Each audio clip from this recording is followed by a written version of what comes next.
The rope snaps. You hear it before you feel it.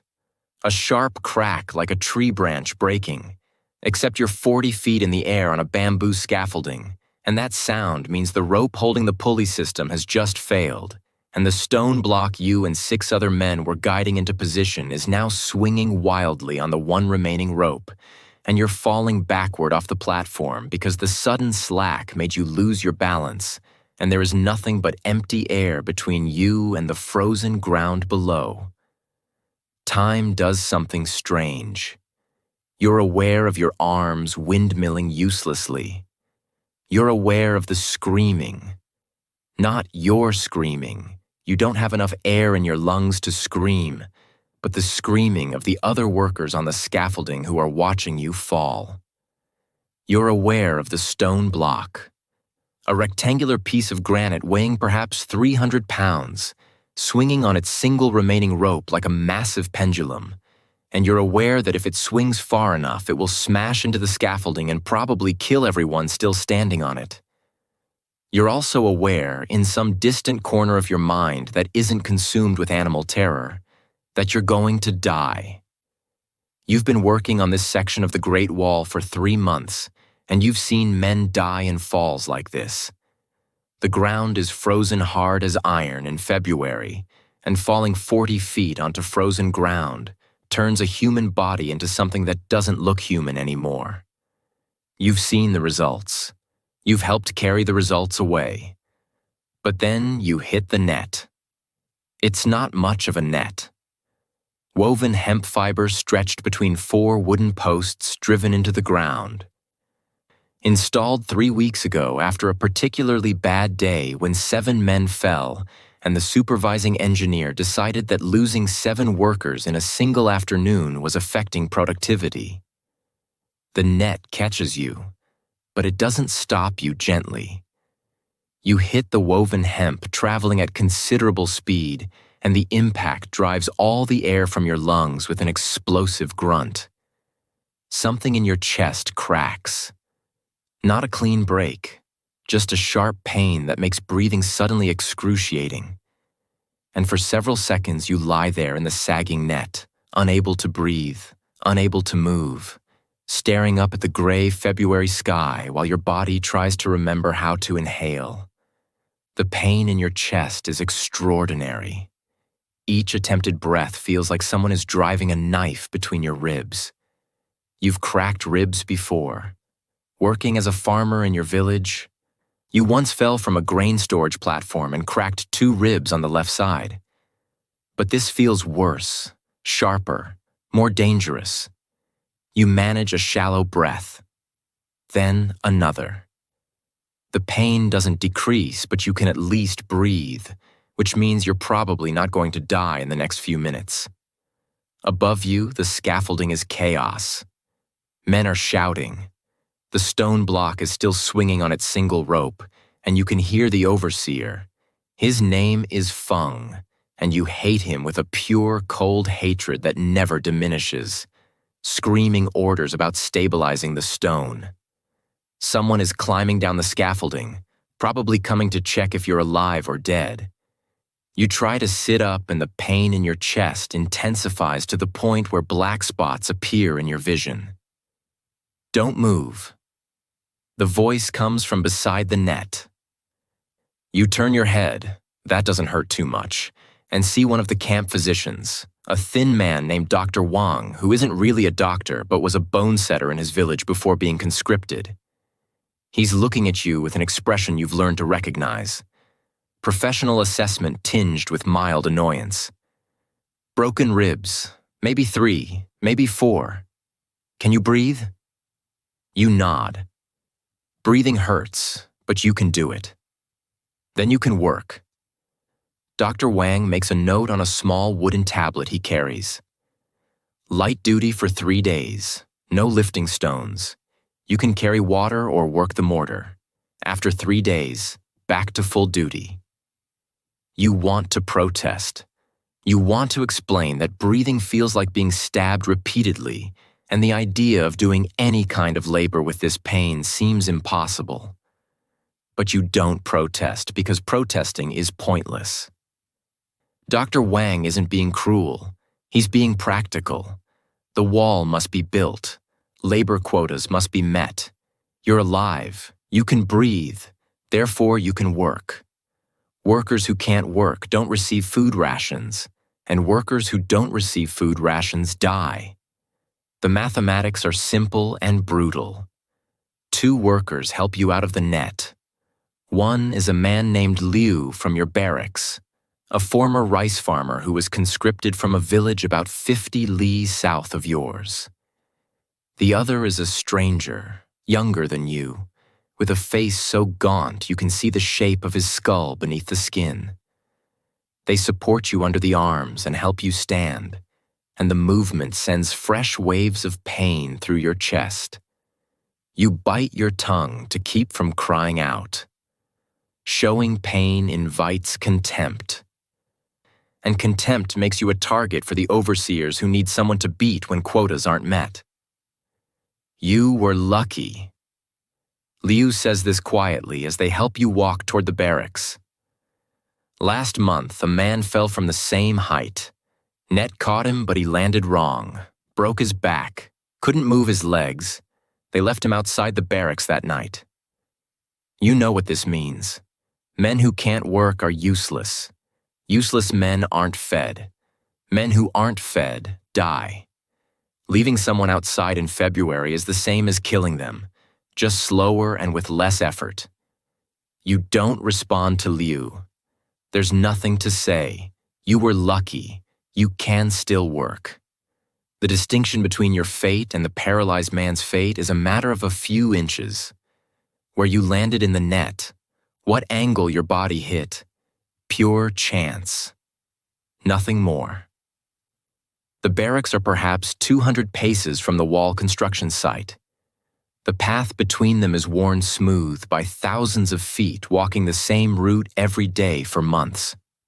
On either side of the path are piles of materials, cut stones waiting to be lifted into place, bamboo poles for scaffolding, coils of hemp rope, barrels of lime for mortar. The work site extends for approximately half a li along the ridge of this particular mountain, with different gangs of workers responsible for different sections. You can see other work gangs in the distance, tiny figures swarming over the growing wall like ants on a massive stone corpse. The barracks building where you sleep is built directly into the mountainside, using the natural cliff face as one wall. It's a long, low structure of rough stone, maybe 60 paces long and 15 paces wide, with a roof of wooden beams covered in tamped earth and clay tiles. There are no windows. Windows would let in cold. Just a single door on each end and smoke holes in the roof to vent the fires. In summer, the barracks are stifling. In winter, they're merely cold instead of lethal.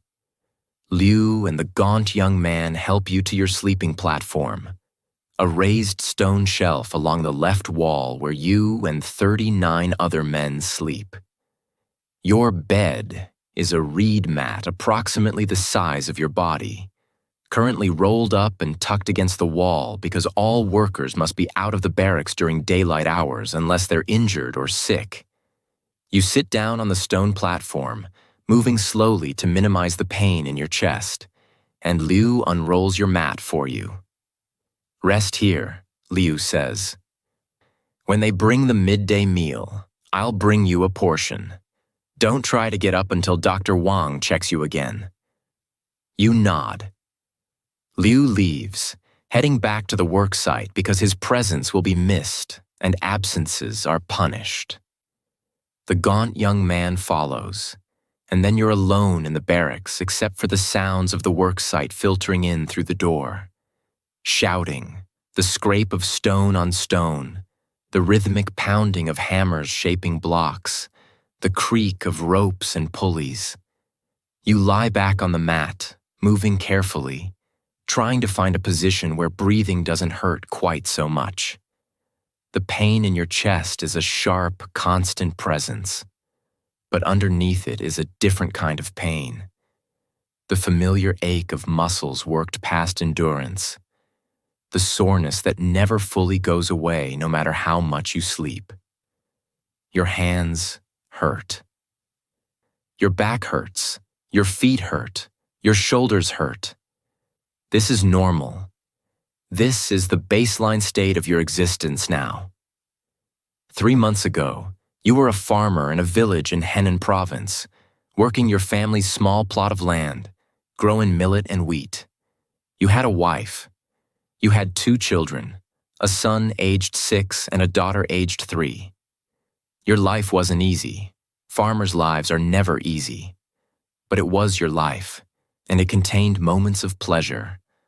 The taste of pork on festival days, the sound of your children laughing, the warmth of your wife beside you at night. Then the conscription order came. Every household in your village was required to provide 1 able-bodied man for labor service on the northern wall. Your village headman read the imperial edict in the village square. The wall must be extended and reinforced to defend against Mongol raids, and the Emperor Jia required 300,000 workers for this section alone. Your name was written on the register. You had 30 days to report to the assembly point in the provincial capital. You remember your wife's face when you told her. She didn't cry. Farmers' wives are practical about such things. But her eyes were wet when she turned away to prepare your traveling food. You remember your son asking when you would come home, and you remember not being able to answer honestly because you didn't know. The conscription order said, duration of the project, which could mean months or years or forever. The journey north took 23 days. Walking in a column of conscripted men from various villages, all of us herded by soldiers on horseback who treated us like livestock. Some men tried to escape during the journey. You saw 2 men caught and beaten to death as an example to the others. After that, escape attempts stopped. You reached the wall construction site in late November, just as winter was beginning to grip the mountains. That was 3 months ago. It feels like 3 years. You close your eyes, trying to breathe shallowly to minimize the pain in your ribs. The barracks are cold. There are no fires lit during the day because fuel is rationed, and you can see your breath forming small clouds in the air above you. Outside, you can hear Feng shouting orders, his voice sharp and angry. Someone has failed to meet a quota or made a mistake or simply been nearby when Feng needed to hit someone. The bamboo rod makes a distinctive whistling sound when swung hard, and you can hear that sound now, followed by a cry of pain. This is your life now. This is what you've become. You're no longer a farmer, no longer a husband, no longer a father. You're a conscripted laborer, one of 300,000 men building this section of the Great Wall, and your value is measured entirely in terms of how many stones you can move and how many days you can continue working before your body breaks completely. The stone block that nearly killed you, the one that was swinging on its broken rope, was destined for the northern face of the wall, part of the defensive rampart being built along this mountain ridge. Each stone weighs between 200 and 400 pounds. Each stone must be quarried from the mountain, shaped to fit the wall design, carried to the construction site, lifted into position, and mortared into place. Each stone represents hours of labor by multiple workers. And each stone is just one among millions that make up this endless wall that stretches across mountains and valleys and deserts from the ocean to the western provinces. You wonder sometimes if the Emperor Jia has ever seen the wall, if he understands what it costs. Not the cost in silver, imperial treasuries can be replenished, but the cost in human suffering, in bodies broken and lives destroyed. You wonder if he knows or cares that men like you are dying here, far from home, building his wall. You wonder if your children will remember your face when, if you ever see them again. These thoughts are dangerous. wondering about imperial policy, questioning the emperor's decisions, thinking of home and family. These thoughts make you weak. They make it harder to lift the stones, harder to endure the cold, harder to survive.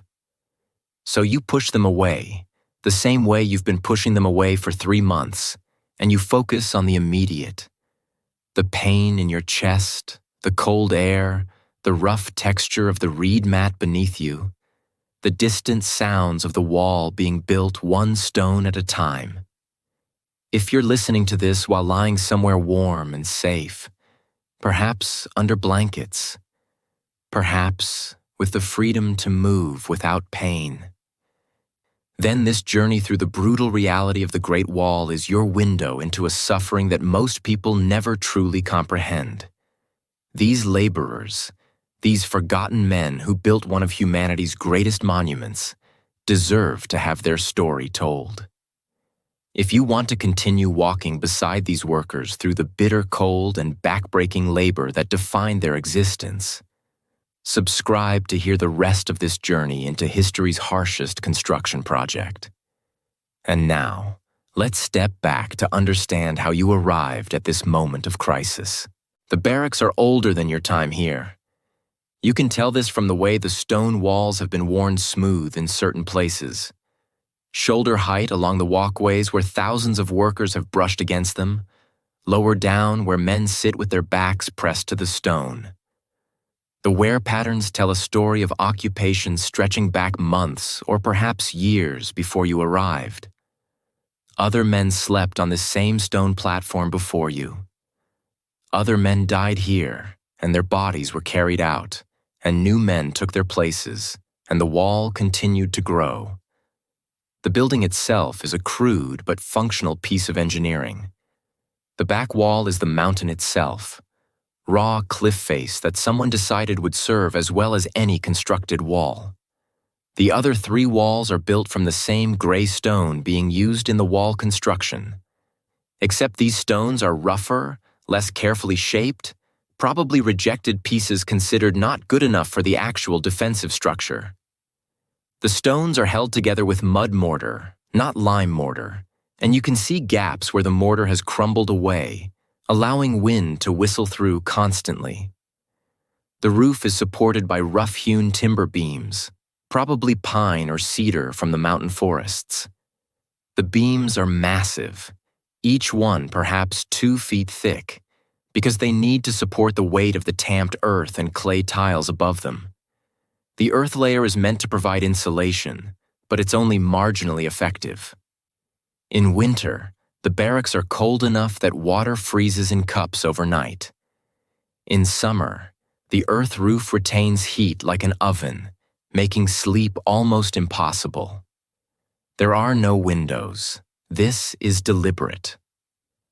Windows would provide ventilation, but they would also provide escape routes, and the barracks are as much prisons as they are shelter.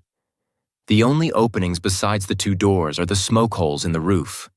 3 of them, positioned at intervals along the length of the building.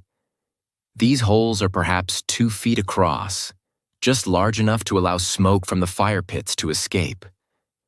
On windy nights, the smoke holes create a whistling sound that never quite stops. A constant low moan that becomes part of the background noise you learn to ignore. The interior is divided into 2 sections. The larger section, perhaps 40 paces long, is where the workers sleep. The smaller section, separated by a wooden partition, is where the overseers and skilled workers have their quarters.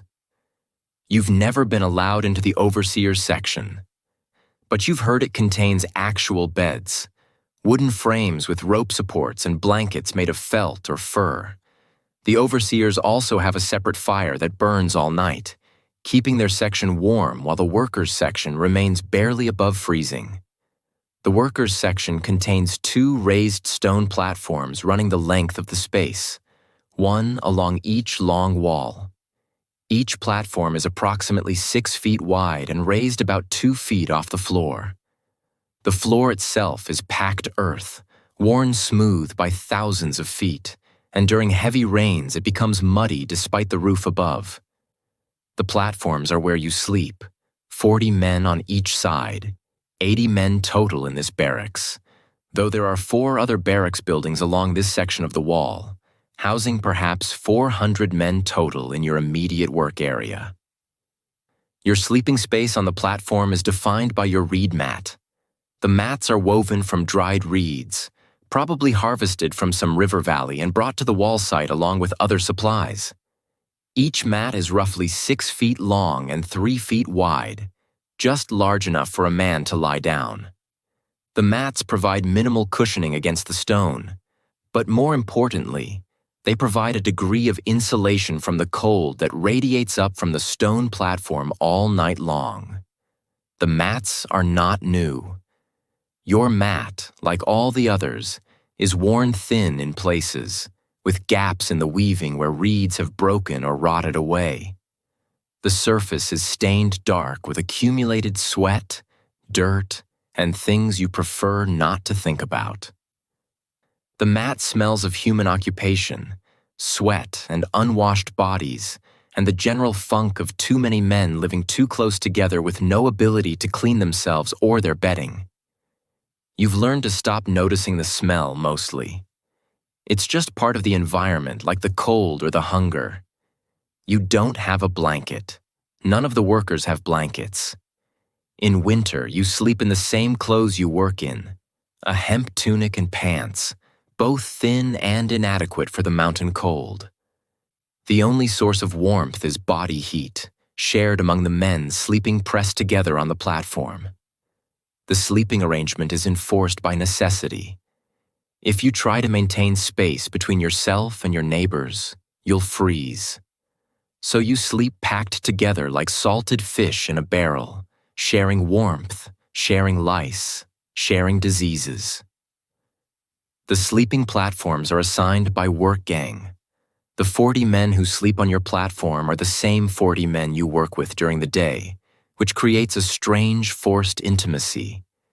You know these men better than you've ever known anyone except your own family. You know which ones snore, which ones grind their teeth, which ones cry out in their sleep. You know which ones have chronic coughs that keep everyone awake. You know which ones have dysentery and have to stumble to the latrine pit multiple times per night. You know which ones are dying, not from any specific disease, just from the accumulated exhaustion and malnutrition that eventually consumes everyone here. The man who sleeps to your left is Liu, the rice farmer who helped you after your fall. Liu is perhaps 10 years older than you. With a weathered face and hands so calloused they look like they're made of wood. He rarely speaks, but he's not hostile like some of the others. He shares his sleeping space without complaint and doesn't steal, which makes him a good neighbor by the standards of this place. The man who sleeps to your right is named Chen. Chen is younger, maybe 20, and he was a porter in a city before being conscripted. He talks in his sleep, long rambling conversations with people who aren't there, and sometimes he wakes up screaming. Nobody comments on this. Everyone here has nightmares. Chen's are just more vocal than most. Beyond Chen is a man whose name you don't know. He's been sick for weeks, a wet, rattling cough that suggests something wrong in his lungs, and he's getting worse. Dr. Wang examined him 2 days ago and shook his head, which is never a good sign. The sick man still works, still meets his quota, but you can see him deteriorating day by day. His face is gray, his eyes are hollow. He's probably not going to survive another month. The arrangement on the platform is more complex than it appears. Position matters. The men who sleep nearest the center of the platform are slightly warmer because they have bodies on both sides sharing heat. The men who sleep at the edges, particularly near the doors, are colder because they're exposed to the drafts that constantly flow through the barracks. The positions aren't assigned randomly. There's a subtle hierarchy based on strength, seniority, and the willingness to fight for a better spot. When you first arrived 3 months ago, you were assigned a spot near the door, one of the coldest positions. You spent your first week shivering through the nights, getting perhaps 2 or 3 hours of real sleep per night, waking exhausted and cold. But then a man died, the one who had been sleeping 2 positions over from the door, and there was a brief, vicious scramble for his spot. You didn't win that scramble, but in the reorganization that followed, you ended up moving 2 positions toward the center, into slightly better territory. You're still not in one of the prime central positions. Those belong to the strongest men, the ones who can enforce their claim through violence if necessary. But you're no longer at the very edge, and that makes a significant difference in winter survival. The sleeping platform has no divisions between individual sleeping spaces.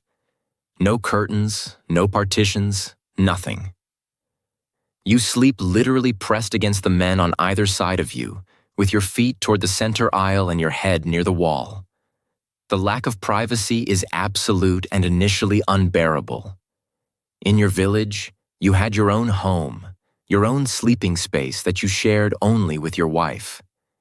Here, you have 3 feet of stone platform and a reed mat, and every private act, sleeping, waking, changing clothes, attending to bodily functions, happens in full view of dozens of other men. You've adapted. Everyone adapts or goes mad. You've learned to change your clothes quickly, learned to ignore the sounds of other men relieving themselves in the night pots, learned to masturbate silently in the darkness when the need becomes overwhelming. Privacy is a luxury from your former life, like sufficient food or warmth or safety. Here, you have none of those things. The fire pits are positioned in the center aisle between the 2 sleeping platforms. There are 3 pits, spaced along the length of the barracks, each one simply a depression in the earthen floor lined with stones to contain the fire. The fires are lit shortly before the evening meal and kept burning until the work gangs are asleep, then allowed to die out to conserve fuel. The fuel is wood, branches and logs carried down from the mountain forests by special work details, and it's strictly rationed. Each fire pit gets a specific allocation per night, counted out by the overseers, and not one additional stick is permitted. The fires provide some heat, but not much. The smoke rises toward the smoke holes in the roof, but not all of it escapes. Much of it lingers in the upper reaches of the barracks, creating a permanent haze that makes your eyes water and your throat burn. The combination of smoke and poor ventilation creates a distinctive smell. Acrid, woody, mixed with the smell of unwashed humanity and the cooking gruel that's prepared in clay pots near the fires. At night, when the fires are burning and 80 men are pressed together on the sleeping platforms, the barracks almost become warm. Not comfortable, never comfortable, but warm enough that you stop shivering. The heat generated by 80 human bodies in an enclosed space is considerable, and combined with the fire heat, it creates a temperature that's almost bearable. But this warmth comes at a cost. The air becomes thick and stale, heavy with carbon dioxide and the exhalations of 80 laboring men, and breathing becomes difficult. You sometimes wake in the night gasping, feeling like you're suffocating, and have to sit up to catch your breath. The barracks are locked at night. This is one of the rules that was explained to you on your first day. Workers must be inside the barracks by sunset. The doors are locked from the outside, and they're not unlocked until dawn. The official reason is security, to prevent workers from wandering around the camp at night, possibly stealing supplies or attempting to escape. The practical effect is that you're trapped inside a stone box with 80 other men for approximately 12 hours every night. There are 2 night pots in the barracks, large clay vessels positioned near each door. These are for nighttime use when nature calls and you can't wait until morning. By dawn, Both pots are usually full, and the smell is nauseating. Emptying the night pots is a daily duty that rotates among the workers. When it's your turn, you carry the pot to the latrine pit, a large trench dug 50 paces from the barracks, and dump the contents. The smell lingers on your hands for hours afterward, no matter how you try to wash them. The latrine pit is simply a trench about 30 feet long, 6 feet wide, and 6 feet deep. There's a wooden plank stretched across it for you to squat on. There are no walls, no privacy of any kind. You do your business in full view of anyone who happens to be nearby, and dozens of other men do the same throughout the day. The pit is emptied periodically. You're not sure how. It happens while you're working, and presumably the contents are buried or dumped somewhere downslope. The smell around the latrine area is overwhelming, especially in summer. And flies swarm there in numbers that defy belief. Sleeping in the barracks is not restful sleep. It's a shallow, interrupted doze punctuated by coughing, snoring, men getting up to use the night pots, arguments, sometimes violence. Men steal from each other in the night. Not that anyone has much worth stealing, but a man who's managed to hide away a bit of extra food might find it gone by morning. Trust is a rare commodity. You learn to sleep with your few possessions, your spare clothes, your eating bowl, anything of value, pressed against your body or used as a pillow. The platform stone retains cold in winter and heat in summer. In February, the stone is so cold that even with the shared body heat, you can feel the chill seeping up through your reed mat all night long. Your hips and shoulders pressed against the mat ache from the cold and the hardness. You shift positions constantly, trying to find a way to lie that doesn't hurt, but there is no comfortable position. The stone is stone. It doesn't yield. It doesn't care about your comfort. In the deepest part of winter, some men don't wake up. You go to sleep pressed against someone, sharing warmth, and in the morning they're cold and stiff and dead. Sometimes it's disease, tuberculosis, pneumonia, dysentery. Sometimes it's just exhaustion and cold and the body giving up. The dead men are carried out before breakfast, their reed mats rolled up and stored, and by evening new workers have arrived to take their places. The turnover is constant. You rarely learn the names of new arrivals anymore because there's a good chance they won't survive long enough for names to matter. The barracks have no decoration, no comfort, nothing that isn't strictly functional. The walls are bare stone. There are no paintings, no carvings, nothing to look at except rock and wood and the other workers. Some men have tried to carve marks into the stone walls, names, dates, messages. But this is forbidden and punished with beatings if caught. The logic is simple. Allowing workers to mark the walls suggests that they have some claim to the space, some ownership, and the overseers can't permit that illusion. You spend roughly half your life in this barracks, the 12 hours of darkness every night, plus brief periods during the day when you're injured or sick enough to be excused from work. The building has become intimately familiar. You know every stone in the wall near your sleeping position. You know the exact pattern of cracks in the ceiling above you. You know where the drafts come from and how to position yourself to minimize their impact. You know the sounds the building makes at night, the settling of stones, the creaking of roof beams, the whistle of wind through gaps. This barracks is your home now, though calling it a home feels like a mockery of the word. Home suggests warmth, safety, belonging.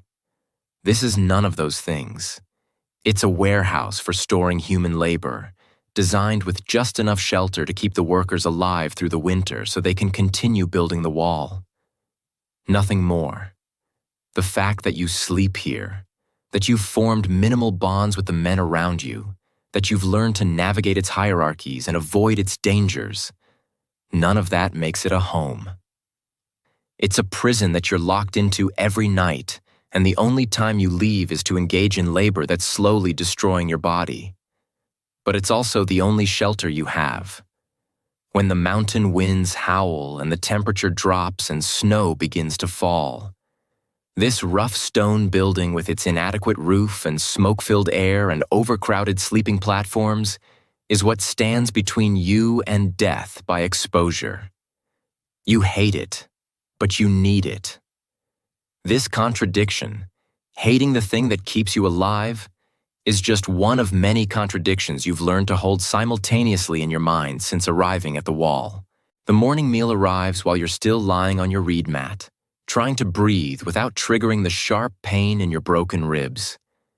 You hear it before you see it.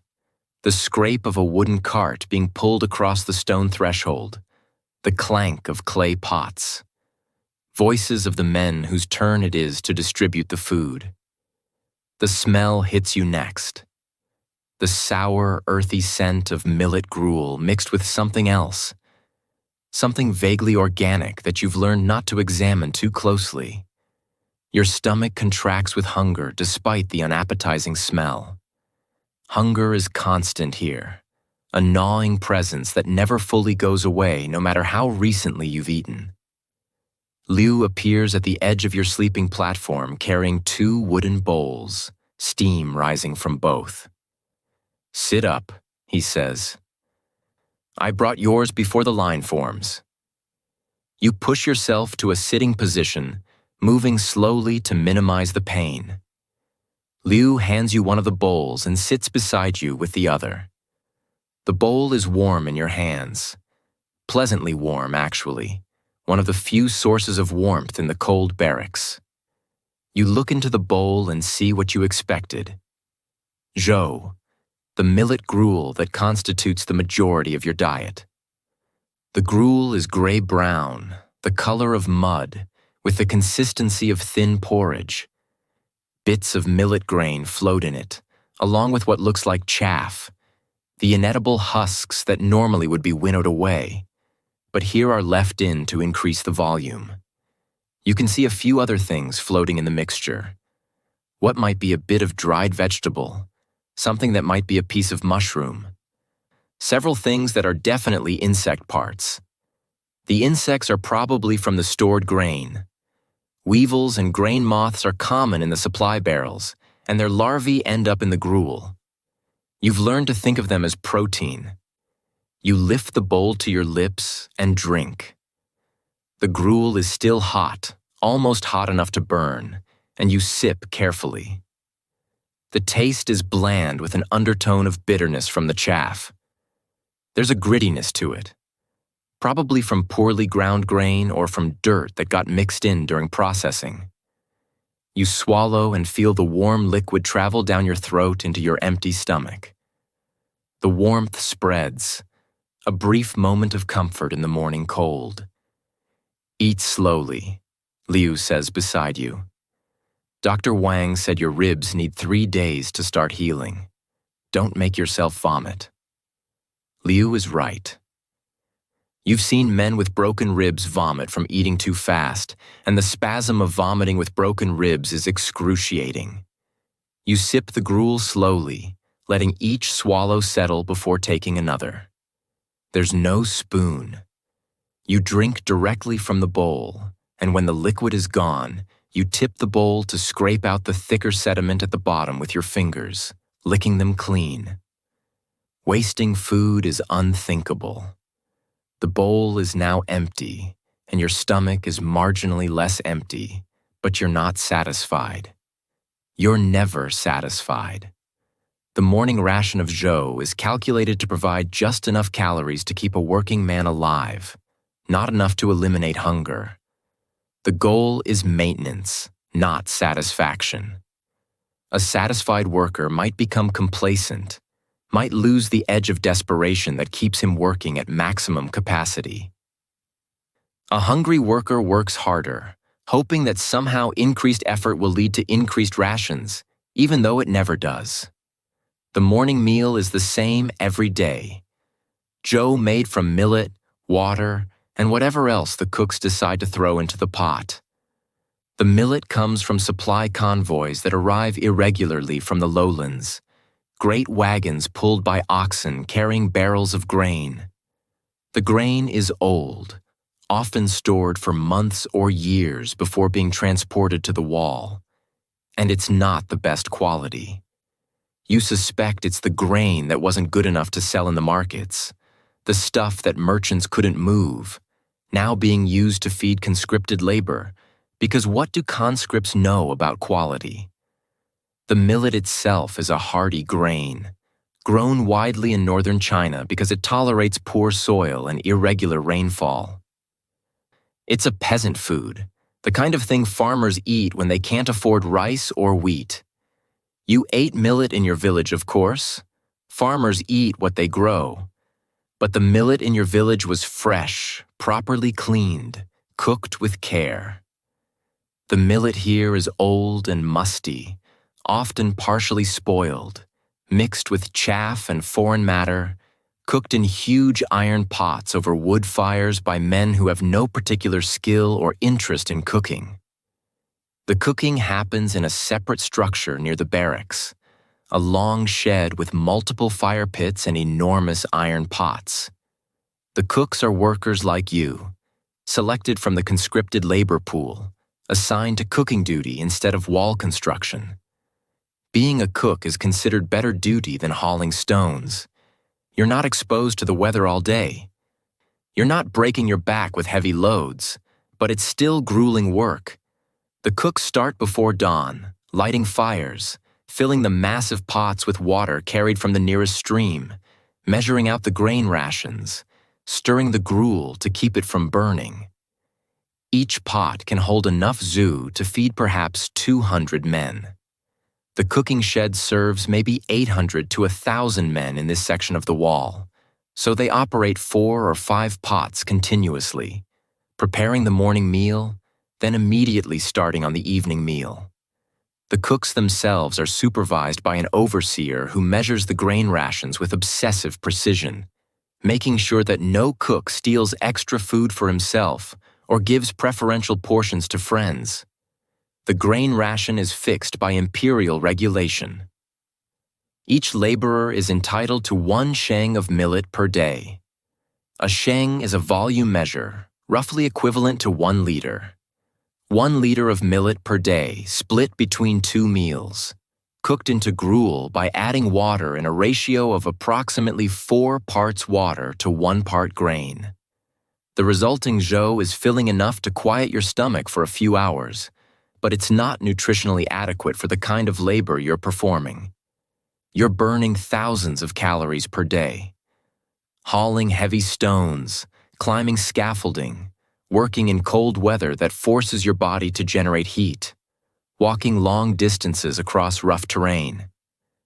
The zhou provides maybe 1,500 to 2,000 calories, depending on how much chaff is mixed in and how thin the cooks make it. The caloric deficit is substantial and cumulative. You're slowly starving, your body consuming its own muscle and fat to make up the energy shortfall, but slowly enough that you can continue working for months or even years before complete collapse. The evening meal is the same as the morning meal. Zhou. Sometimes, perhaps once every week or two, there's a variation. A small piece of pickled vegetable, maybe a finger's length of preserved radish, salty and sour. Or a bit of dried fish, so small and desiccated that it's more bone than meat. Or a few strands of dried seaweed if the supply convoy has come from the coast. These additions don't significantly change the nutritional value of the meal, but they provide a psychological boost, a tiny variation in the grinding monotony of millet gruel twice daily forever. Meat is extraordinarily rare. You've eaten meat perhaps 4 times in the 3 months you've been here. 3 times it was pork, tiny pieces added to the zhou on days of particular significance, like the celebration of the Spring Festival. The 4th time was stranger. The cooks killed a mule that had broken its leg, and for one day the joe contained actual chunks of mule meat, tough and stringy but undeniably protein. Men fought over the portions that day, shoving and grabbing to get bowls with more meat, until the overseers waded in with their bamboo rods to restore order. The protein deficiency shows in your body. Your muscles are smaller than they were when you arrived, despite the heavy labor. Muscle requires protein to maintain, and without adequate protein, your body is cannibalizing muscle tissue to keep vital organs functioning. Your face is thinner, more angular. Your ribs are visible even through your tunic. Other workers look the same, gaunt, hollow-eyed, bodies stripped down to essential structures. The vitamin deficiencies are worse. The diet of pure millet with no fresh vegetables, no fruit, no variety of any kind leads to deficiency diseases. Scurvy is common. Bleeding gums, loose teeth, old wounds that refuse to heal, bruises that appear spontaneously on your skin. You've watched men's teeth fall out, leaving bloody gaps in their mouths. You've developed scurvy yourself. Your gums bleed when you eat, and you have strange bruises on your legs that you don't remember acquiring. Beriberi is another common ailment. The thiamine deficiency causes swelling in your legs and feet, numbness in your extremities, shortness of breath, confusion. Men with advanced beriberi stumble around like drunks, unable to walk straight. Their feet so swollen they can't fit into their sandals. Some men die from beriberi. It causes heart failure if it progresses far enough. But most just suffer with the symptoms, working through the numbness and swelling because stopping work means death anyway. The water situation is almost as bad as the food. The wall construction site is in the mountains, far from any major river or lake. Water comes from mountain streams. Cold, fast-flowing water that's probably cleaner than water in the lowlands, but getting it to the work site requires labor. Water carrying is a specific duty assigned to workers who are injured or sick, or otherwise unable to perform the heavy labor of stone moving. You carried water for a week when you first arrived, before being assigned to a stone hauling gang. The water carriers use wooden buckets on shoulder poles, the same basic tool used for carrying everything in China. Each bucket holds perhaps 3 or 4 liters when full. The nearest stream is approximately half a li from your barracks, downslope on a steep, rocky path. A water carrier makes dozens of trips per day, descending to the stream, filling buckets, climbing back up the slope with perhaps 25 or 30 pounds of water balanced on a shoulder pole, emptying the buckets into large storage jars at the barracks and cooking area, then descending again. The water is rationed, like everything else. Each man receives a daily allocation for drinking, measured in small clay cups. The allocation is barely adequate for normal circumstances, and wholly inadequate for the heavy labor you're performing in the dry mountain air. You're chronically dehydrated, constantly thirsty. Your mouth always feeling dry and sticky. Urine is dark and scanty. Headaches from dehydration are common. Men occasionally collapse from heat exhaustion in summer when the combination of inadequate water and extreme exertion overwhelms their body's cooling systems. There's no water for washing. Or rather, there's water available. The stream is right there, half a li away. But you're not permitted to use it for washing because that would be a waste of water-carrying labor. Men don't bathe. Men don't wash their clothes. The accumulation of sweat and dirt creates a permanent grime that becomes part of your skin. Your hair is matted and greasy. Your clothes are stiff with dried sweat and mud.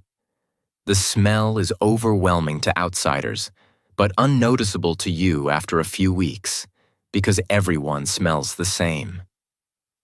The cooking water comes from the same stream as the drinking water, but it's not treated or filtered beyond simple settling.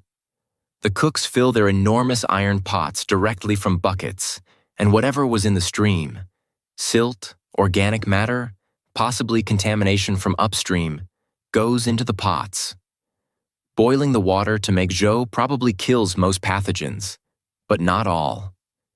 Dysentery is rampant, a constant cycle of infection and recovery and reinfection.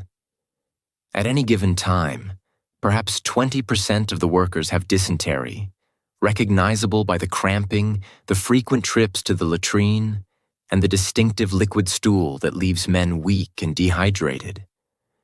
The meals themselves are distributed in a system designed for efficiency rather than fairness. When the cooking is done, workers line up at the cooking shed.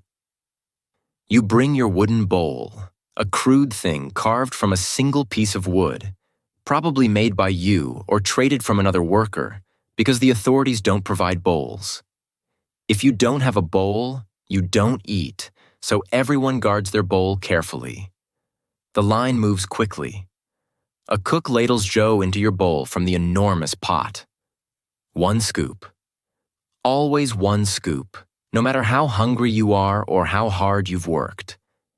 If you complain about the portion size, you're beaten.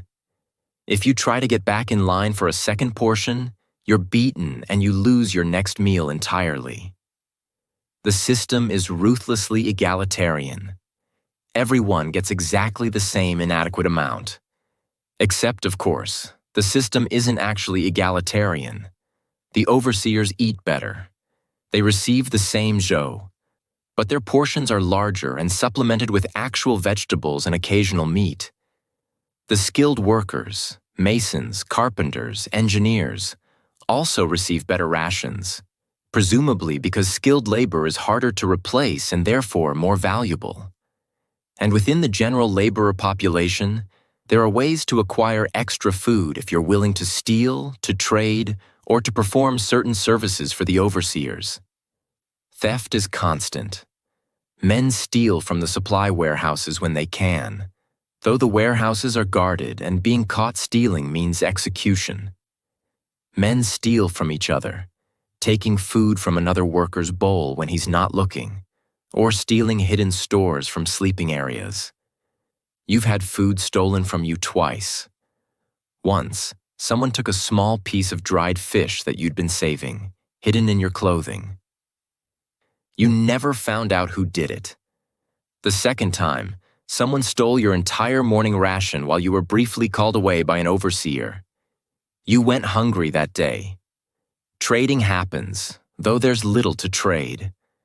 A man who's managed to steal extra food might trade it for a better sleeping position, or for help with his work quota, or for sexual favors. The sexual economy in the barracks is unspoken but present. Some younger workers trade access to their bodies in exchange for food or protection, arrangements made quietly in the darkness after the fires burn low. No one speaks of this openly, but everyone knows it happens. You've thought about trying to acquire extra food, but haven't figured out a method that doesn't involve unacceptable risks. Stealing from the warehouses is too dangerous. Stealing from other workers invites retaliation. Trading sexual favors is something you're not willing to do. So you survive on your official rations, the same as most workers, and your body slowly consumes itself, becoming leaner and weaker month by month. The hunger never stops. Even immediately after eating, you're not full. The zhou sits in your stomach like a warm stone, quieting the worst of the cramping hunger. But it doesn't satisfy. You're always thinking about food, dreaming about food, remembering meals from your previous life with an intensity that's almost hallucinatory. You remember the taste of pork fat, the crispy skin on a roasted chicken, the sweetness of fresh fruit. These memories are torture, but you can't stop them from surfacing. Some men lose their minds over food. You've seen it happen. A worker will become obsessed, talking constantly about meals he used to eat, describing recipes in exhaustive detail, planning elaborate feasts he'll prepare when he returns home. The obsession grows until it consumes all other thoughts. Eventually, the man either snaps, attempting some desperate theft that gets him killed, or slowly fades, losing interest in work, in survival, in everything except the fantasy of food he'll never eat. Liu finishes his joe and sets down his bowl. "I need to get back," he says. "The morning work bell hasn't rung yet, but Feng will be checking the gang soon. Rest here. I'll tell him you're following Dr. Wang's orders." You nod. Liu stands and walks away, joining the stream of workers heading back out to the wall site. You remain sitting on your sleeping platform, holding your empty bowl, feeling the warmth of the gruel slowly spreading through your body. The pain in your ribs is still present, sharp and insistent, but the warmth from the food makes it slightly more bearable. The barracks are nearly empty now. Just you and a few other injured or sick men who've been excused from the morning labor. The silence is strange after the constant noise of 80 men sleeping, waking, preparing for work. You can hear the wind outside, whistling through gaps in the stone walls. You can hear the distant sounds of the work site, hammering, shouting, the creak of ropes and pulleys. You look at your empty bowl and think about food, about the inadequacy of the rations, about the hunger that defines your existence here. And you understand, with a clarity that's almost painful, that this hunger is intentional. The authorities could feed you more. The grain exists. You've seen the supply convoys, the warehouses full of millet. But feeding you more would be inefficient. You're working at your maximum capacity already, driven by the fear of punishment and the desperate need to survive. Increasing the rations wouldn't increase productivity, so why waste the grain? The mathematics are simple and brutal. Keep the workers just barely alive. Work them until their bodies fail. Replace them with new conscripts. The wall continues to grow, and the cost in human suffering is irrelevant as long as the work gets done. You set down your bowl and lie back on your reed mat, moving carefully to minimize the pain in your ribs. Above you, the ceiling beams are barely visible in the dim light filtering through the smoke holes.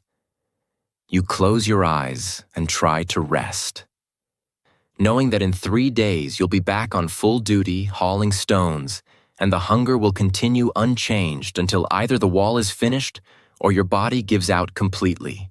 The work bell rings 3 days later, and you return to full duty. Your ribs still hurt, a constant ache that sharpens with every deep breath. But Dr. Wang has declared you fit for labor, which means the light duty period is over. You stand in the pre-dawn darkness with your work gang, waiting for the day's assignment. The foreman, a thick-shouldered man named Wei who answers directly to Feng, walks down the line assigning tasks. When he reaches you, he barely glances at your face. "Stone carrying," he says.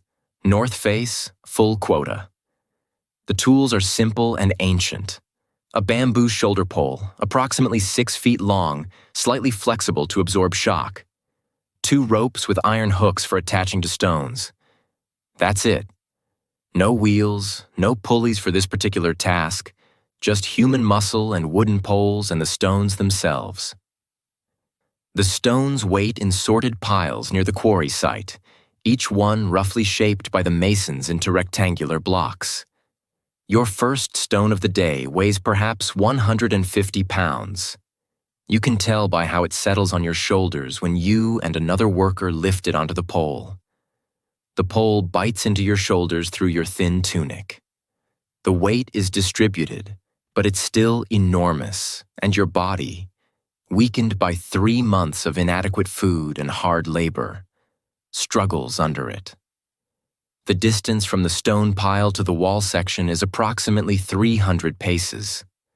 The path slopes upward for the first half, then levels out. The ground is uneven, scattered with smaller rocks, rutted from thousands of previous trips.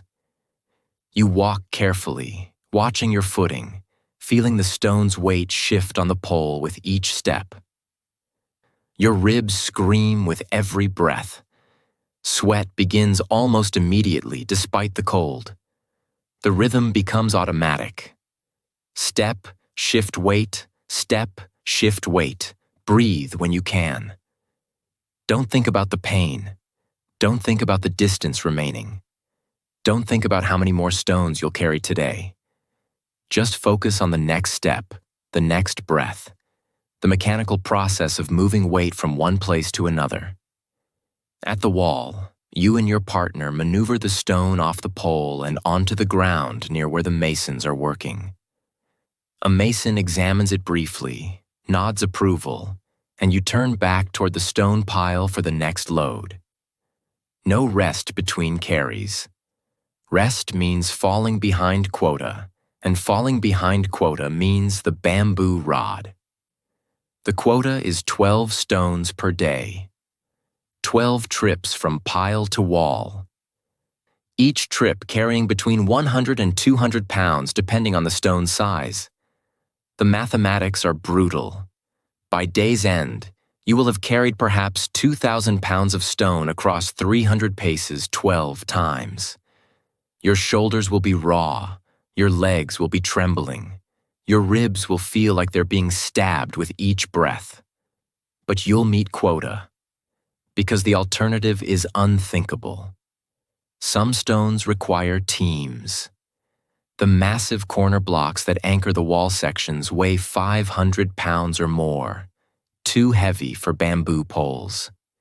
These are moved by teams of 20 men using ropes, physically dragging the stones across the ground, then levering them into position using wooden beams and human bodies as counterweights. You've participated in these team moves, feeling the rope cut into your hands, feeling your feet slip on loose rock, watching men crushed when stones shift unexpectedly. The work continues regardless. A man dies, pinned beneath a stone that rolled wrong, and his body is pulled aside and the work continues. The stone still needs to be moved. The wall still needs to be built. Individual lives don't matter. Only the wall matters. By midday, you've completed 6 carries. Your shoulders are bleeding where the pole has abraded through your tunic into skin. Your hands shake from exhaustion. The pain in your ribs has evolved from sharp to a deep, grinding ache that suggests something not healing properly. You drink your midday water ration, 2 small cups, and immediately begin the 7th carry. The sun sets around your 11th stone. You make the 12th carry in darkness, guided by torches placed along the path. And when you finally set down the last stone, your legs nearly collapse. But you've met quota. You've survived another day. This is the labor. This is what building the Great Wall actually means. Not the romantic vision of organized construction and imperial glory. Just men carrying stones until their bodies break, then being replaced by other men who will also carry stones until they break. The wall grows 1 stone at a time, and each stone represents someone's agony. Your hands are the first thing to change. The calluses form in layers, starting as blisters that burst and weep clear fluid, then harden into thick pads of dead skin on your palms and fingers. The calluses crack in cold weather, deep fissures that bleed and never fully heal because there's no time for healing. Inside the cracks, dirt and stone dust accumulate, creating a permanent gray staining that no amount of water can remove. Your shoulders develop open wounds where the carrying pole rests. The skin abraded away first, then the tissue beneath, creating raw patches that weep constantly. The wounds never heal because every day the pole returns to the same spots, grinding deeper. Eventually, scar tissue forms, thick, insensitive ridges that provide some protection. But the protection comes too late. The damage is permanent. Your feet are wrapped in rags because your original sandals disintegrated weeks ago. The rags are bound with strips of hemp torn from your fraying tunic. They provide minimal protection against the sharp stones and frozen ground. Your feet are covered in cuts, some fresh, some infected, all painful. Walking hurts, standing hurts. But you walk and stand anyway because stopping means death. You haven't bathed since arriving. There's no facility for bathing, no time allocated, no permission given. The stream is half a lie away and bathing would waste water-carrying labor. So the dirt accumulates. Layers of sweat and dust and grime that form a second skin. Your hair is matted with grease and dust, probably crawling with lice. You've stopped thinking about cleanliness. It's an irrelevant concept here. Your clothes are rotting on your body. The hemp fabric, already thin when issued, has been weakened by constant wear and sweat. Seams split. Fabric tears. You patch what you can with strips from other workers' clothes when they die. Your tunic is now more patches than original fabric. A patchwork of different hemp shades held together with rough stitching. You do yourself using hemp fiber teased from rope. The smell is overwhelming to anyone newly arrived. Sweat, unwashed bodies, rotting fabric, infected wounds, human waste from the overflowing latrine. It combines into a stench that makes fresh conscripts gag. But you stopped noticing weeks ago. Your nose adapted, filtering out the constant smell as irrelevant background noise. The lice are constant. You can feel them crawling on your scalp, in your clothes, everywhere. At night, you sometimes crack them between your thumbnails, hearing the tiny pop, but they're infinite. For everyone you kill, dozens more remain. The itching never stops. You've scratched yourself raw in places, creating wounds that become infected. Infections are common. Every cut, every scrape, every abrasion is an entry point for infection. Your body, weakened by malnutrition and exhaustion, can't fight effectively. Simple wounds that should heal in days become angry red infections that spread. You've watched men die from infected blisters, the infection traveling up the limb, turning the flesh black and putrid until sepsis kills them. Your teeth are loosening. The scurvy causes your gums to swell and bleed. One of your back molars is loose enough that you can wiggle it with your tongue. It will probably fall out soon, joining the teeth you've already lost. Eating becomes difficult as teeth disappear, but you manage. Soft gruel doesn't require much chewing. Your body is consuming itself. The muscle mass you had as a farmer is gone, burned as fuel to supplement inadequate rations. Your ribs are visible. Your face is gaunt, skin stretched tight over bone. You look like a skeleton with skin, and so does everyone else. You're listening to this from somewhere safe, somewhere warm, somewhere your body isn't being systematically destroyed by labor and hunger and neglect. Where are you listening from? Perhaps lying in bed, perhaps commuting, perhaps walking through a world where clean water and adequate food and medical care are assumptions rather than impossible luxuries. The men who built the Great Wall had none of these things. They had only their failing bodies and the stones they carried, and the certain knowledge that this labor would probably kill them. But they carried the stones anyway, because stopping meant dying immediately instead of slowly. Remember them as we continue into the mental hell that accompanied the physical. The boredom is worse than the pain. The work is brutally repetitive. Walk to the stone pile, lift the stone onto the pole, carry it to the wall, Set it down, walk back, repeat. 12 times per day, every day for months. There's no variation, no challenge beyond the physical endurance required. Your mind, accustomed to the varied tasks of farming, planting, tending, harvesting, different crops, different seasons, rebels against the monotony. You think about your family constantly, your wife's face, your son's laugh, your daughter's small hands. These memories are vivid at first, comforting. But as weeks become months, the memories start to fade. You try to remember your wife's exact features and can't quite capture them. Was her nose slightly crooked? Or are you imagining that? The uncertainty is terrifying. You're forgetting them while they're still alive. You'll probably never see them again. This knowledge settles into your mind like sediment sinking in water, undeniable and heavy. The conscription term is duration of the project, which could mean years. Many workers die long before completion. Even if you survive, you'll return home damaged, crippled, sick, or so changed by what you've endured that your family won't recognize you. The best-case scenario is grim. The likely scenario is death here, your body buried in the wall's foundation, your family never knowing exactly when or how you died. The hierarchy among workers is vicious. The overseers are obvious. They have authority and weapons, and they exercise both freely.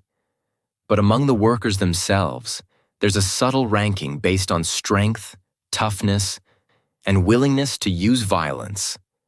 Stronger workers take better sleeping positions, receive slightly larger food portions through intimidation, avoid the worst work assignments by making alliances with overseers. You're somewhere in the middle of this hierarchy. Not strong enough to dominate, not weak enough to be dominated completely. You keep your head down, avoid conflicts, do your work. This is survival strategy. Drawing attention is dangerous whether you win or lose the attention contest. Men break mentally. You've watched it happen. A worker will suddenly stop mid-task, standing motionless, staring at nothing. Sometimes they resume working after a beating. Sometimes they simply stand there until they collapse from exhaustion or cold. These men are carried to the barracks and left to either recover or die. Most die. Once the mind breaks, the body follows quickly. You feel yourself fraying at the edges. Thoughts become scattered. You find yourself standing with a stone on your shoulders, unable to remember where you're supposed to take it. Time becomes elastic. Hours pass like minutes, or minutes stretch into hours. You're not sure which. The distinction between sleeping and waking blurs. Sometimes you're not certain whether you're actually working or dreaming about working. The isolation is absolute. You're surrounded by men, but profoundly alone. Everyone is focused on personal survival. Friendship is rare because forming attachments to people who will probably die is painful. Liu is as close to a friend as you have, and even that relationship is mostly mutual tolerance rather than genuine connection. The fear never stops. Fear of failing quota. Fear of injury, fear of illness, fear of the overseer's random cruelty, fear of Mongol raids that occasionally strike the work sites, killing workers and stealing supplies, fear of the approaching winter and whether you'll survive it, fear of the future, which seems to contain only more carrying stones until you die. The wall itself becomes a presence in your mind, an entity that demands sacrifice. You're not building a defensive structure. You're feeding a monster that consumes human lives and transforms them into stone. This thought is dangerous, borders on sedition, but you can't shake it. The wall wants your death. It's patient. It will take you eventually, the same way it's taken thousands before you. You've stopped thinking about escape. In the first weeks, you fantasized about running away, making it back to your village. But the realities are crushing. The wall site is weeks of travel from your home. You have no food, no money, no traveling papers. The roads are patrolled. Captured escapees are executed publicly as deterrent. And even if you somehow made it home, you'd be a fugitive, bringing imperial punishment down on your entire village. So you stay. And you carry stones. And your mind slowly erodes under the weight of monotony and fear and isolation and grief for a life you'll never have again. The body breaks visibly. You can see the damage accumulating. But the mind breaks invisibly, quietly, a little bit each day, until suddenly you realize you're not quite the person who arrived here 3 months ago. That person is gone. What remains is something harder, colder, more capable of enduring but less capable of feeling anything except the dull ache of existence reduced to pure survival. Winter is the killer. The mountain wind comes from the north, straight from Mongolia, carrying temperatures that drop to 40 degrees below freezing. The wind doesn't blow. It attacks. It finds every gap in your clothing, every exposed patch of skin, and extracts heat with ruthless efficiency. Your thin hemp tunic, already threadbare, provides almost no protection. You wrap rags around your head and hands, but the cold penetrates everything. Working in extreme cold is its own special torture. Your fingers go numb within minutes of starting work, making it difficult to grip the carrying pole or tie the ropes properly. You've seen men drop stones because their frozen hands couldn't maintain their grip.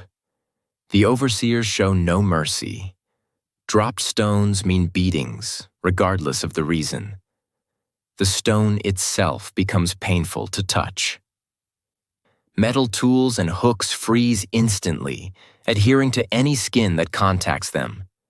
Workers have lost patches of skin, left frozen to metal surfaces when they pulled away.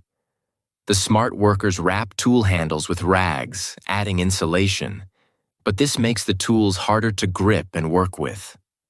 Snow transforms the worksite into something even more dangerous. The paths become slippery. Workers fall constantly, sometimes dropping stones, sometimes tumbling down slopes. A worker fell from the scaffolding during a snowstorm last month, his body found at the base of the wall, broken and frozen. Work continued around his corpse until the overseers ordered it removed at day's end. Frostbite is epidemic. Toes, fingers, ears, noses, exposed extremities freeze and die. The tissue turns white, then black, then simply falls off if left untreated. Dr. Wang amputates when necessary, using a heated blade and no anesthetic beyond a leather strap to bite on. You've held men down while their blackened fingers were removed, listening to their screams, knowing it could be you next time. Summer brings different torments. The sun beats down on the exposed mountain slopes with an intensity that makes the stones too hot to touch with bare hands. The heat radiates up from the ground, creating a furnace effect in the narrow valleys where some work sites are located. Men collapse from heat exhaustion, their bodies' cooling systems overwhelmed by the combination of extreme heat and inadequate water. Dust storms blow across the work sites in dry summer months, reducing visibility to arm's length. The dust gets in your eyes, your mouth, your lungs. You wrap cloth across your face and continue working blindly, feeling your way along familiar paths, coughing constantly as dust accumulates in your respiratory system. Rain creates its own problems. The mountain storms are violent and sudden, dropping enormous amounts of water in short periods. The work paths become rivers of mud. Stones become slippery and impossible to grip properly. The mud sucks at your feet, making each step exhausting. The rain soaks your already thin clothing, and wet fabric loses all insulating properties. Men shiver violently while working, their bodies unable to generate enough heat to compensate for the heat loss from evaporating water. The altitude affects everything. At 5,000 feet, the air is noticeably thinner. Physical exertion becomes harder because there's less oxygen in each breath.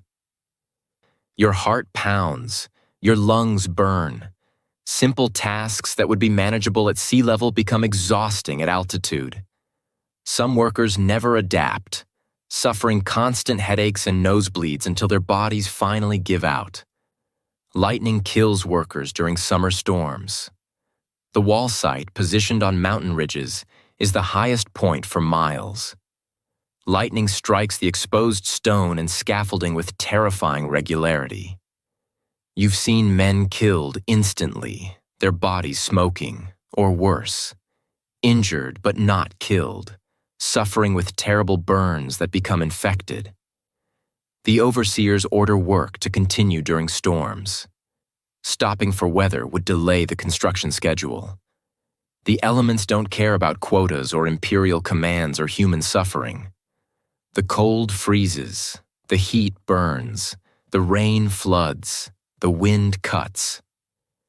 And the wall must still be built, regardless of weather, regardless of season, regardless of how many workers die from exposure.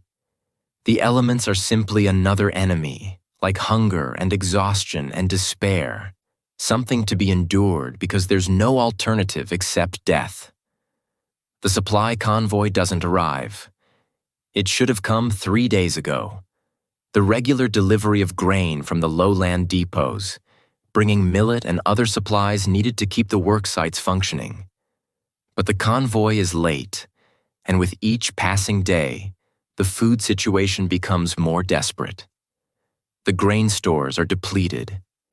This morning's joe was thinner than usual, more water than grain, and the evening meal might not happen at all. Rumors spread through the work gangs. Mongol raiders attacked the convoy. The convoy was diverted to another section of wall. The officials in charge embezzled the grain money, and there is no convoy. Nobody knows the truth, but everyone understands what the absence of food means. By the 4th day without a convoy, the morning meal is canceled entirely. The overseers announce that workers will receive 1 meal per day, the evening joe, until supplies are replenished. 1 meal. For 12 hours of stone-carrying labor. The mathematics of starvation accelerate dramatically. Men begin eating things that aren't food. Tree bark stripped from the few trees near the work site, boiled into a bitter pulp. Leather cut from tools and equipment, roasted until soft enough to chew. Grass pulled from between stones, chewed raw despite the knowledge that human stomachs can't digest it properly. Desperation overrides reason. The work quotas don't change. Feng announces that construction must continue on schedule. 12 stones per worker per day, regardless of food availability. The beatings increase in frequency and severity as exhausted. Starving workers struggle to meet impossible quotas. You watch a man beaten unconscious for dropping a stone, his body left where it fell while the work continues around him. Your own body is failing in new ways.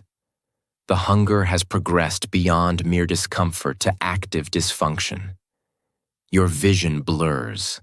Your thoughts become scattered, unable to focus on simple tasks. Your legs shake constantly from weakness.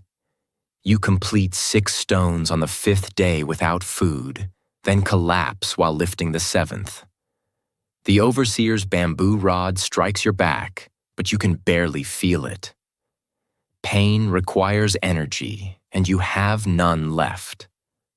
Liu helps you to your feet.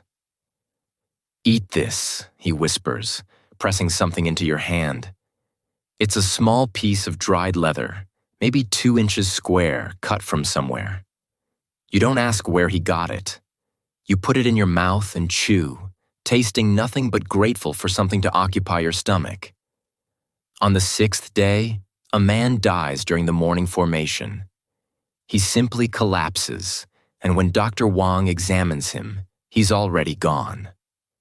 Heart failure, probably. The combination of starvation and exhaustion and cold finally overwhelming his system. His body is carried away and his rice mat is rolled up, and by evening a new worker has taken his place on the sleeping platform.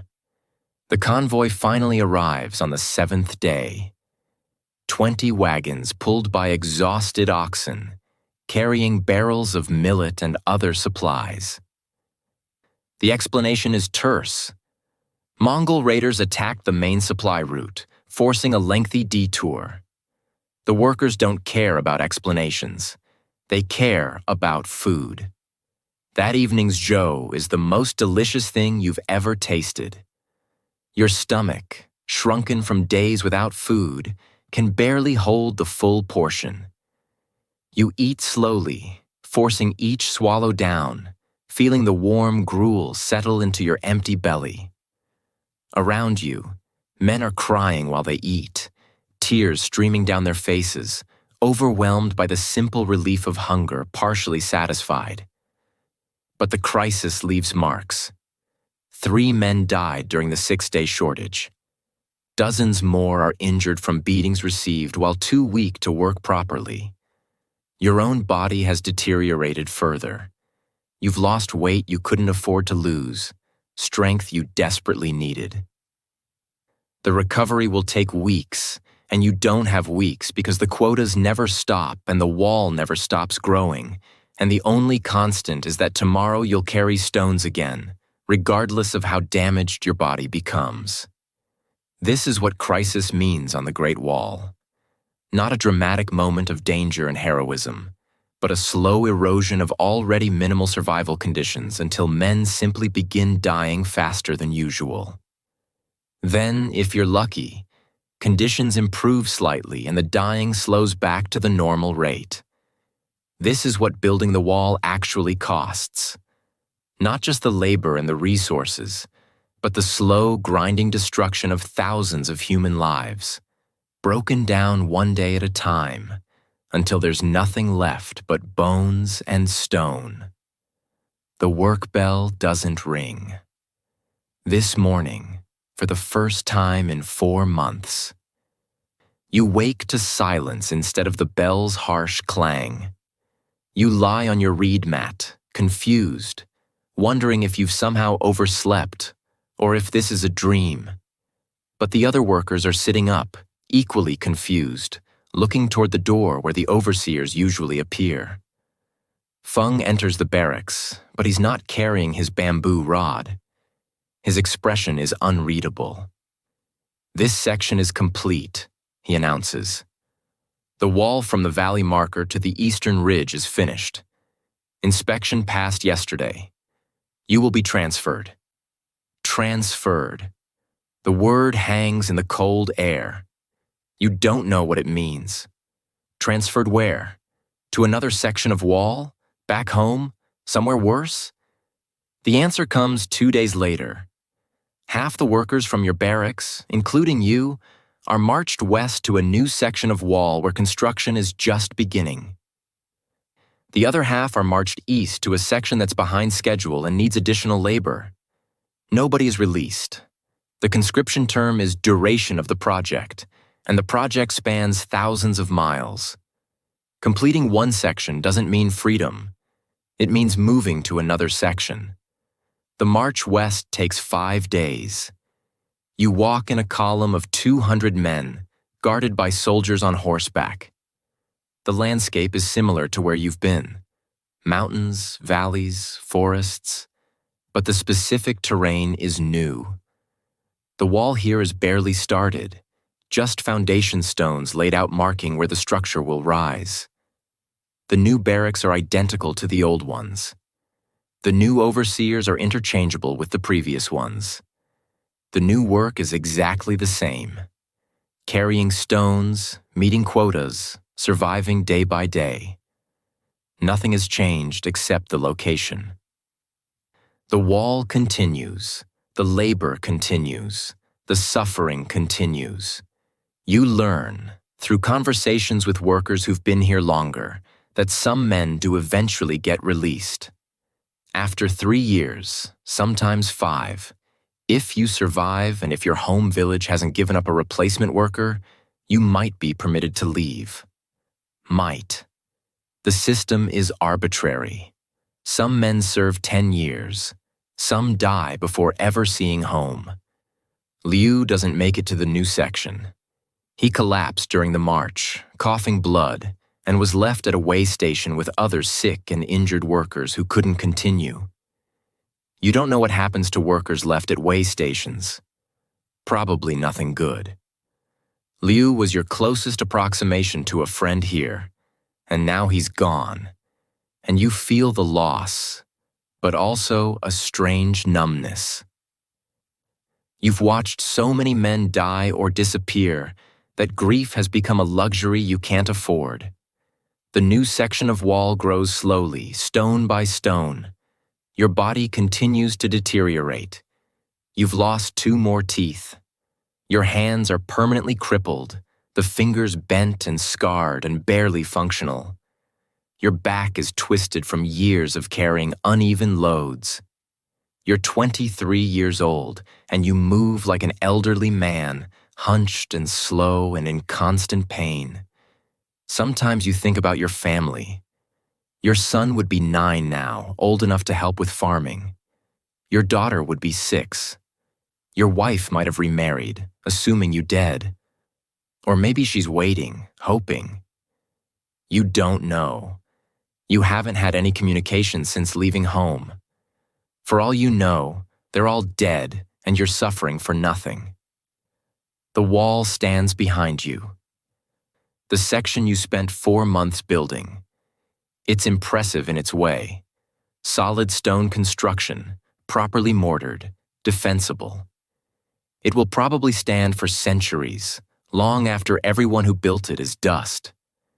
Tourists might walk along it someday, marveling at the engineering, the ambition, the scale.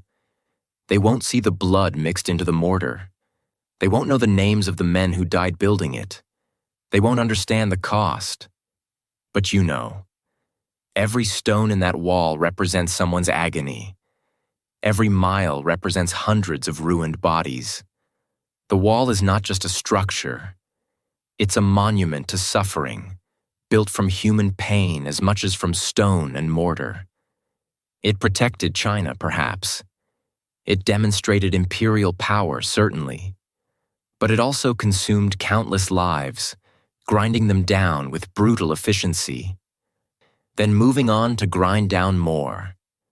You carry stones in the new section, the same way you carried them in the old section, the same way you'll carry them tomorrow and the day after until your body finally gives out completely. This is your life now. This is your release. Not freedom, just movement from one section of wall to another, an endless cycle of labor and pain that will only stop when you die. The Great Wall stands. It's magnificent. It's one of humanity's greatest achievements. And it's built on the bones of men like you, forgotten men, broken men, men who gave everything and received nothing in return except the slow, grinding destruction of their bodies and minds and spirits. The wall endures. The builders are dust. This is the truth that history forgets.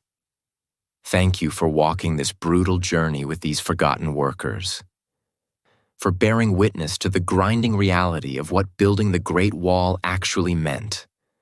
You've survived this telling in comfort and safety, which they never had. As you drift toward sleep, remember that the stones they carried were real, the pain was real, the deaths were real. These weren't statistics or historical abstractions.